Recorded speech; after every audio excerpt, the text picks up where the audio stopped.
नमस्कार, आप देख रहे हैं वन उत्तर प्रदेश और आपके साथ मैं हूं आयुषी महर्षि। बुलेटिन की शुरुआत करेंगे इस वक्त की बड़ी खबरों के साथ। उत्तर प्रदेश के मुख्यमंत्री योगी आदित्यनाथ ने गोरखपुर के गोरखनाथ मंदिर में जन सुनवाई की। इस दौरान सीएम योगी ने मंदिर के स्मृति भवन परिसर में लगभग 800 फरियादियों से मुलाकात की और साथ ही अधिकारियों को फरियादियों की समस्याओं के निस्तारण के निर्देश दिए। कब से ये देखो गायब हो गया, इसको देखो। उत्तर प्रदेश के मुख्यमंत्री योगी आदित्यनाथ बलिया दौरे पर रहे, जहां उन्होंने चंद्रशेखर उद्यान में पूर्व प्रधानमंत्री चंद्रशेखर की प्रतिमा के अनावरण के साथ ही 49 करोड़ की परियोजनाओं का लोकार्पण किया और 27 करोड़ की परियोजनाओं का शिलान्यास किया। साथ ही निर्यात के लिए 30 क्विंटल इंदु प्रजाति की मिर्च की भी हरी झंडी दिखाकर रवाना किया गया। आपको बताया, इस दौरान सीएम योगी ने पुलिस लाइन परेड ग्राउंड में जनसभा को भी संबोधित किया। उत्तर प्रदेश के कानपुर देहात में भारतीय जनता पार्टी के वर्तमान विधायक और पूर्व विधायक पत्थरों की सियासत में उलझ गए हैं। मामला रसूलाबाद विधानसभा क्षेत्र का है, जहां पूर्व विधायक निर्मला संकवार ने वर्तमान विधायक पूनम संकवार पर गंभीर आरोप लगाए हैं। पूर्व विधायक निर्मला संकवार का कहना है कि जिस योजना का लोकार्पण मुख्यमंत्री योगी आदित्यनाथ कर चुके हैं, उसी योजना का दोबारा लोकार्पण पर्यटन मंत्री जयवीर सिंह के हाथों वर्तमान विधायक पूनम संकवार ने करवा दिया, जो कि सरासर गलत है। निर्मला संकवार का कहना है कि 7 जनवरी 2022 को मुख्यमंत्री योगी आदित्यनाथ ने परशुराम मंदिर के सौंदर्यीकरण की योजना का लोकार्पण किया था, लेकिन बीते 31 अक्टूबर को पर्यटन मंत्री जयवीर सिंह से वर्तमान बीजेपी विधायक पूनम संकवार ने इसका लोकार्पण करवा दिया।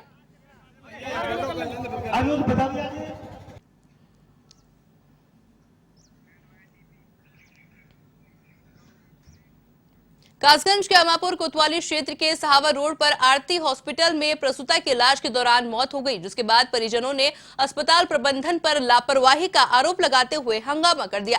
तो ही सूचना मिलने पर पुलिस भी मौके पर पहुंच गई और हंगामा कर रही भीड़ को समझा बुझाकर शांत किया। बता दें कि सोरो कोतवाली क्षेत्र के भिदोरी निवासी यतेंद्र ने बताया कि उसकी पत्नी बबली को प्रसव पीड़ा होने पर आरती हॉस्पिटल में भर्ती कराया गया, जहां उसकी मौत हो गई।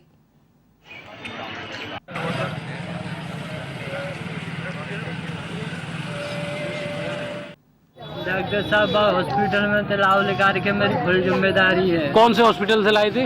कलावती के बराबर में जन कौन सा है वो। ये कौन सा हॉस्पिटल है जहाँ आपको लाया गया था? यहाँ लाया गया था, वो कौन सा हॉस्पिटल है? हाँ, शांति होम में लाया। क्या कहा था?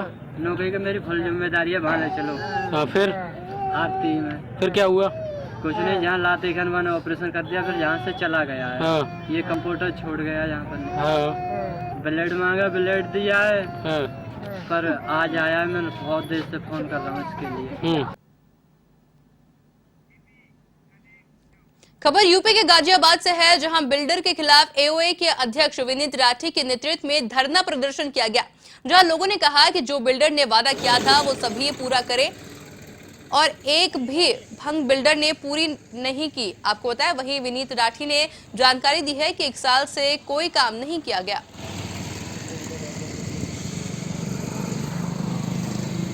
कैसा है? गोलाई में कर लीजिए, ऐसे कर। यूपी के गाजीपुर में पुलिस और बदमाशों के बीच मुठभेड़ हो गई। चेकिंग के दौरान बदमाशों ने पुलिस टीम पर हमला कर दिया, जिसके बाद पुलिस की जवाबी कार्रवाई में बदमाश अरविंद कुमार यादव पैर में गोली लगने से घायल हो गया। इस दौरान पुलिस ने आरोपी से अवैध हथियार और करीब 1 लाख रुपए की नकदी बरामद की।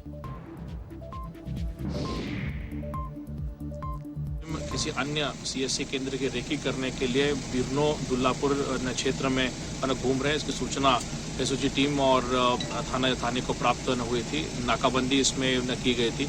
2 बाइक सवार लड़के जाते हुए जब नजर आए तो टीम ने उनको रोकने की कोशिश की। उन्होंने टीम के ऊपर फायरिंग शुरू की। जवाबी कार्रवाई में एक व्यक्ति के पैर में जो है वो गोली लगी है। उसको प्राथमिक उपचार के लिए नजदीकी सीएससी केंद्र में भेजा गया है। 2 व्यक्ति इसमें गिरफ्तार हुए हैं। एक का नाम अरविंद यादव है, दूसरे का नाम प्रिंस भारद्वाज है। इन लोगों से कुछ एक बाइक जो है वो यहाँ पे पड़ी हुई है। जो असला इसमें इस्तेमाल किया है वो पड़ा है। कुछ खोखा कारतूस, जिंदा कारतूस इसमें बरामद हुए हैं और लगभग 1 लाख रुपए के आसपास अमाउंट जो है इनके बैग में से रिकवर हुई है। इनके साथ कौन कौन इनके गिरोह में शामिल हैं, उन लोगों की भी डिटेल तरीके से तफ्तीश जो है वो की जाएगी। और ऐसे व्यक्तियों के खिलाफ गैंगस्टर एक्ट में मुकदमा पंजीकृत करके अग्रिम कार्रवाई जो है वो की जाएगी। तो चलिए बात करते हैं देवभूमि उत्तराखंड की। उत्तराखंड के देहरादून में मुख्यमंत्री पुष्कर सिंह धामी से सीएम आवास पर उत्तराखंड अधिकारी, कर्मचारी, शिक्षक समन्वय समिति के सदस्यों से मुलाकात कर उन्हें अपनी समस्याओं से अवगत करवाया गया। इस अवसर पर शासन के उच्च अधिकारियों के साथ विभिन्न कर्मचारी संगठन के प्रतिनिधि मौजूद रहे। तो वहीं मुख्यमंत्री की मौजूदगी में समन्वय समिति ने अपनी मांगों पर बिंदुवार चर्चा की। तो वहीं मुख्यमंत्री ने कर्मचारी संगठनों की विभिन्न मांगों पर समितियों का गठन कर समस्या निराकरण के निर्देश दिए। मुख्यमंत्री धामी ने कहा कि कर्मचारी संगठन की विभिन्न समस्याओं का सकारात्मक ढंग से समाधान किया जाएगा। इस अवसर पर अपर मुख्य सचिव राधा रतूड़ी, आनंद बद्रिन, प्रमुख सचिव आर.के. सुधांशु, सचिव शैलेश बगोली समेत अनेक लोग मौजूद रहे।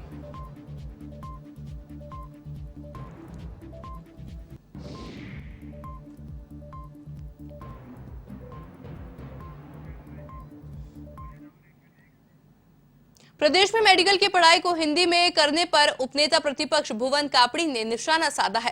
कापड़ी का कहना है कि देश स्वास्थ्य के क्षेत्र में विश्व पटल पर अग्रणी भूमिका में है। ऐसे में अगर हम हिंदी में मेडिकल की पढ़ाई करने की बात करते हैं तो कैसे विश्व पटल पर आने का सपना देख सकते हैं।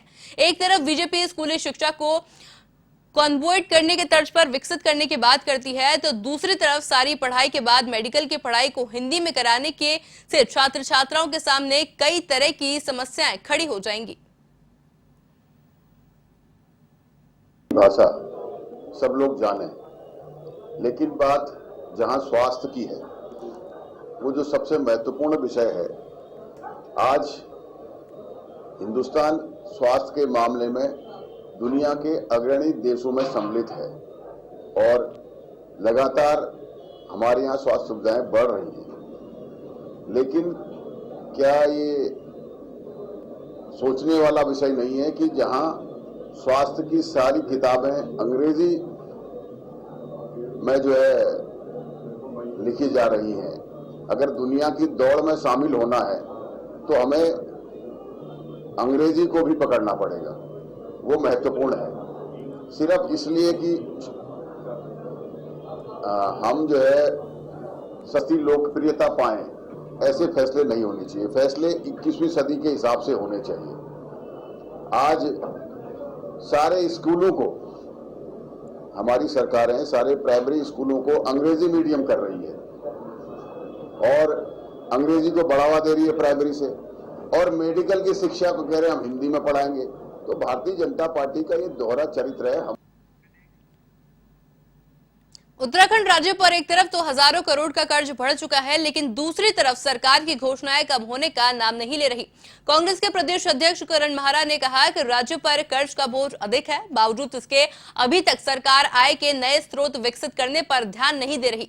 कांग्रेस नेता ने कहा कि सरकार नित्य नई घोषणाएं कर रही है और देहरादून में यमुना कॉलोनी में सुविचार भवनों को तोड़कर जिस तरीके से ऐलान कर रही है, ऐसे में राज्य पर और खर्च बढ़ने की संभावनाएं ज्यादा है। इसमें टिप्पणी क्या करूं, जब यमुना कॉलोनी का मैंने प्रोजेक्ट देख रहा था, एक तरफ तनख्वाहें देने के लिए कर्ज लिया जा रहा है, 1 लाख करोड़ से ज़्यादा का कर्ज राज्य पे है और बहुत बुरी स्थिति है, और हर साल 10 करोड़ का कर्ज, 10,000 करोड़ का कर्ज और बढ़ेगा, ये संभावनाएं जताई जा रही हैं। ऐसे में फिजूल खर्ची में तो कोई ध्यान नहीं है, लेकिन दूसरी तरफ जो है यमुना कॉलोनी का प्रोजेक्ट, अन्य प्रोजेक्ट्स की बात हो रही हैं, दुर्भाग्यपूर्ण है। और पहले राज्य की आर्थिक व्यवस्था को सुधारने के लिए, रिसोर्सेज डेवलप करने के लिए, ताकि उत्तराखंड की आर्थिकी सुधरे, उसके लिए धनराशि खर्च होनी चाहिए ताकि हमारे रिसोर्सेज डेवलप हों और राज्य अपने पैरों पर खड़ा हो सके। हरिद्वार के पॉर्श कॉलोनी में हाई प्रोफाइल सेक्स रैकेट का भांडाफोड़ किया गया है। आपको जानकारी दे, जवारपुर क्षेत्र स्थित जूस कैंट्री सोसाइटी में फ्लैट नंबर 515 में देह व्यापार की सूचना मिलने पर पुलिस ने छापेमारी की थी, जिसमें 5 युवक और 3 महिलाएं मौके से हिरासत में ली गई। तीनों महिलाएं पश्चिम बंगाल की रहने वाली है, जिन्हें ह्यूमन ट्रैफिकिंग करके हरिद्वार देह व्यापार करने लाया गया था। पुलिस के मुताबिक 5 युवकों में से 3 युवक हरिद्वार के रहने वाले हैं, तो वहीं 2 युवक एजेंट बताए जा रहे हैं। पापा का नाम क्या है? रतन विश्वास। गाँव का नाम क्या है?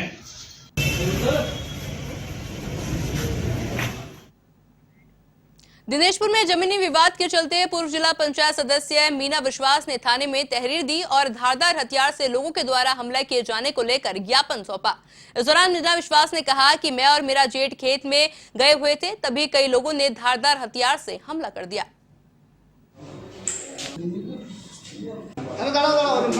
नाम से वो उनके विपक्षी सुधांशु राय के, ये दोनों जो काली नगर के रहने वाले हैं, इन दोनों के द्वारा एक दूसरे पे प्रार्थना पत्र दिए हैं कि भूमि संबंधी विवाद चल रहा है हमारा, और एक दूसरे पे आरोप लगा रहे हैं कि हमारे साथ हाथापाई हुई है। तो इस पर हम जांच प्रथम जांच की जा रही है। मामला भूमि संबंधित है, इसमें हमारी तरफ से 116 की कार्रवाई की जाएगी। विश्वास, वाइफ ऑफ तिन्नाज विश्वास। मैं अपने खेत में गई हूँ, जो मैंने खुद के नाम से खरीदा था, अब ननद के नाम से ट्रांसफ़र कर दी, लेकिन उसमें कुछ ज़मीनें हैं जो मेरे कब्जे में हैं, जो रजिस्ट्री नहीं है। उसमें मैं सुबह गई हूँ, किसी ने खबर दिया कि उन लोगों ने सुधान राय, जो जिससे हमने ज़मीन खरीदा है, उन्होंने अवैध रूप से कब्जा किया। के साथ आपको सीधे लाइव तस्वीरें दिखाते हैं चंदौली से, जहां पर मुख्यमंत्री योगी आदित्यनाथ पहुंच चुके हैं।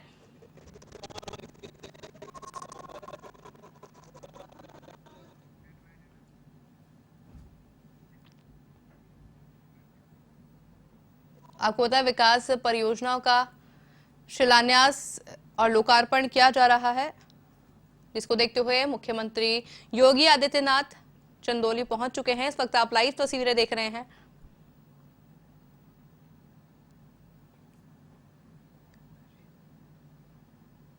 आपको पता है मुख्यमंत्री योगी आदित्यनाथ द्वारा कई विकास कार्यों का लोकार्पण व शिलान्यास किया जा रहा है, जिसको देखते हुए मुख्यमंत्री योगी आदित्यनाथ चंदौली पहुंच चुके हैं।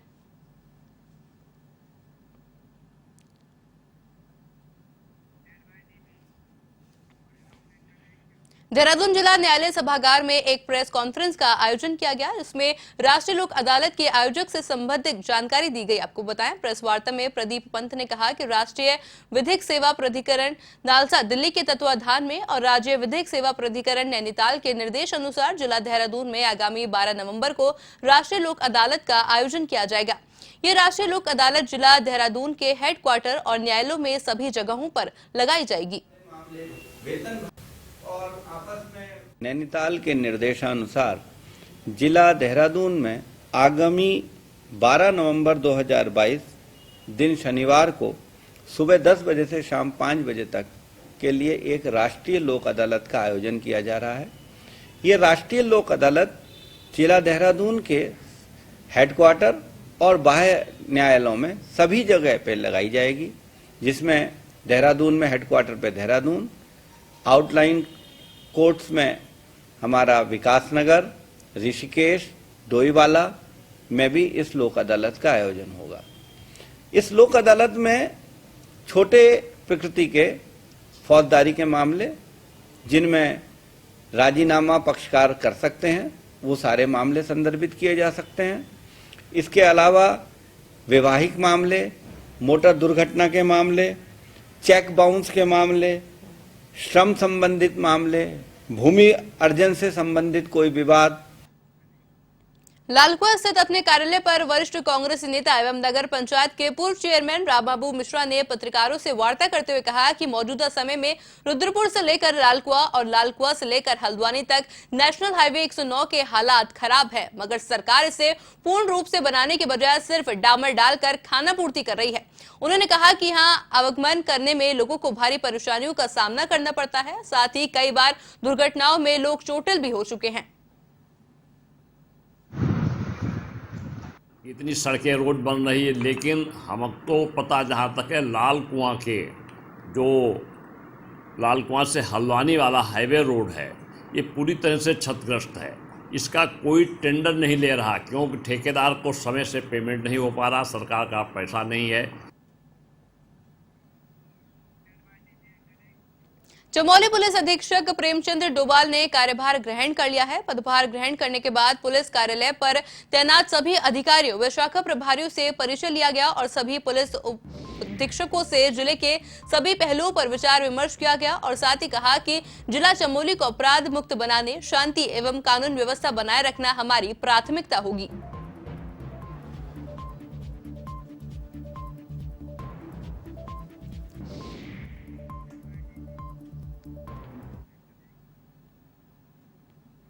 खबर बड़कोट से है, जहां रवाई शारदोत्सव विकास मेले के उद्घाटन समारोह में शहरी विकास मंत्री एवं उत्तरकाशी जिले के प्रभारी मंत्री प्रेमचंद्र अग्रवाल ने शिरकत की और कहा कि इस परंपरा को ऐसे ही बनाए रखना चाहिए। कार्यक्रम में नन्हे मुन्ने बच्चों के सांस्कृतिक कार्यक्रमों की सराहना करते हुए नगर पालिका बड़कोट की पेयजल आपूर्ति को लेकर स्थानीय लोगों को आश्वासन दिया कि जल्द ही समस्या से निजात दिलाया जाएगा। साथ ही नगर पालिका के 7 वार्डों के विकास के लिए 35 लाख रुपए की वित्तीय सहायता राशि देने की बात कही।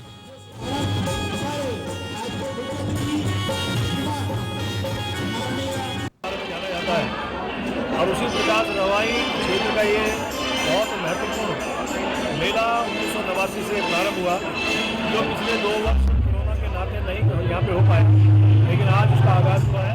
मैं नगर पालिका के अपने माननीय अध्यक्षा जी को, यहाँ के सभासदों को, तमाम लोगों को जिन्होंने इस सुंदर आयोजन में अपना सहयोग दिया, उनको धन्यवाद कर रहा हूँ। उत्तराखंड में अल्मोड़ा नगर के ऐतिहासिक मल्ला महल से कलेक्ट्रेट शिफ्ट होने के बाद अब व्यापारियों और स्थानीय लोगों के लिए परेशानी खड़ी होने लगी है।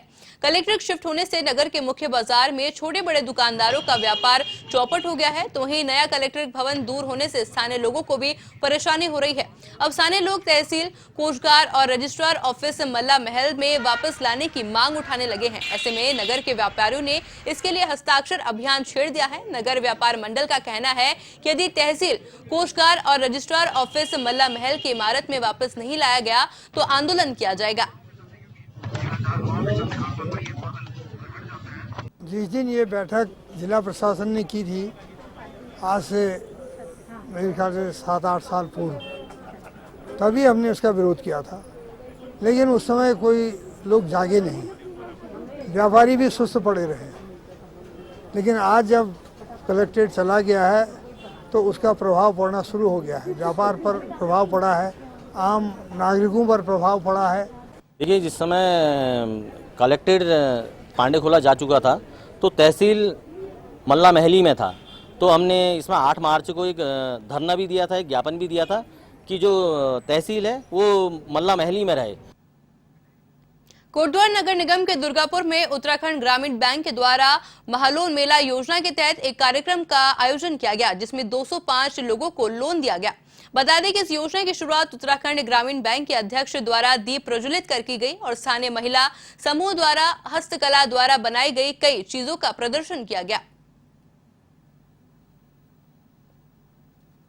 ने हमको अच्छा सपोर्ट किया और यहाँ पे हम, जैसे आप लोग अभी सुने, 11.68 करोड़ एंड 205 लोगों का जो बेनिफिशियरी हिताधिकारी है, उनके लिए जो है लोन अरेंज किया हुआ है ये मेला। एंड मैं ये आश्वासन देना चाहता हूँ कि ये जो मेले जो है हर जगह भी लगेंगे, लग भी रहे हैं और इवन संडे को भी लगेंगे। कल छुट्टी के दिन भी हमारे बहुत सारे लगे थे, हल्द्वानी में भी लगे थे, पिथौरागढ़ में लगे थे और बहुत जल्द हम उसको लेना चाहते हैं। और आप अगर मैं आपको मोटा मोटी बैंक के तौर पे देखूँ तो लास्ट 5 साल से हमारा जो है ऋण का जो ग्रोथ है वो 7% करीब रहा। इस साल हम खुद पे 18% का एक टारगेट लेके चल रहे हैं, तो इसलिए कि हम जो है ज़्यादा से ज़्यादा सरकारी जो स्कीम्स हैं उन पे हम लोग जो है उसमें ज़्यादा कंट्रीब्यूट कर पाए। उत्तराखंड सरकार ब्रिटिश काल के दौरान रखे गए शहरों, कस्बों, चौक चौराहे के नाम को बदलकर अब नए नामों के लिए प्रस्ताव बनाने जा रही है। इसमें राज्य के कई शहर, कस्बे, चौक चौराहे और सड़कें शामिल है। तो वहीं पौड़ी जिले के लेसडाउन को भी सरकार अब दूसरा नाम रखने जा रही है, जिस पर लेसडाउन से कांग्रेस नेता अनुकृति गुस्साई है और उन्होंने आपत्ति जताई है। उन्होंने कहा है कि सरकार को चाहिए कि ठेड़ पहाड़ी में बेहतर सुविधा मुहैया करवाएं।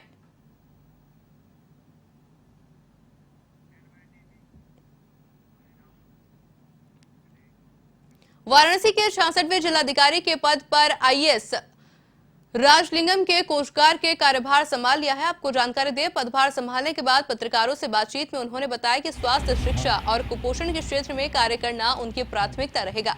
इसके अलावा जनपद में विकास कार्यों को और प्रभावी ढंग से लागू करने की उनकी जिम्मेदारी है।